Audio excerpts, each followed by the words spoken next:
qaysi qabriston, qaysi manzilda bo'lganini aytmaymiz. Bizi huzurimizga oldingi jumada bir kishi keldida bir narsani ming hijolat bilan ko'rinishlardan ham o'zi masalar yaxshi emas ekan, bir qabristonda go'rkov bo'lishlar ekanlar. Birodarlar, biz aytayotgan narsa shu zamonda, shu kunlarda bo'lib turgan holat. Qabristonda go'rkov bo'lishlar ekanlar. Qo'lga bir ayolni qabri ochildi. Farzandi vafot etdi. Shu farzandini shu qabrga qo'ymoqchi bo'lishdi. Menga kelib shu qabrni ochib bering. Onamlarni, mana shu onalarni qabriga qo'yaman deb aytdilar.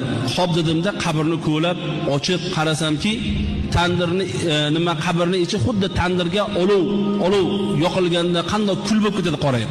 Xuddi shunday bo'lib turibdi. Qabrga tushib, ko'lab bo'lib, shuni taxtini issiqligini bilib turdim badanimda dedilar. Hozir shu kunda bo'lib turgan holat. Tanniri yoqsangiz, ichi kuyib, qorayib, tushib kul, qabri ichi kul deydi. Shundan tutsam oyog'im kulga tushdi deyapti. Qabrni ochdim, tushdim, kul, qabri ichi qop-qora bo'lib ketgan, kuyib ketgan deydi. Shunday deydi, nimani kuygan hidlari kelib turibdi deydi, qabrda deydi. 40 yil oldin qo'yilgan ekan, 40 yil oldin shu ayol. Tushdim, tafta shunday qizib turibdi deydi. Odamlarga ayting, Allohdan qo'rqsinlar.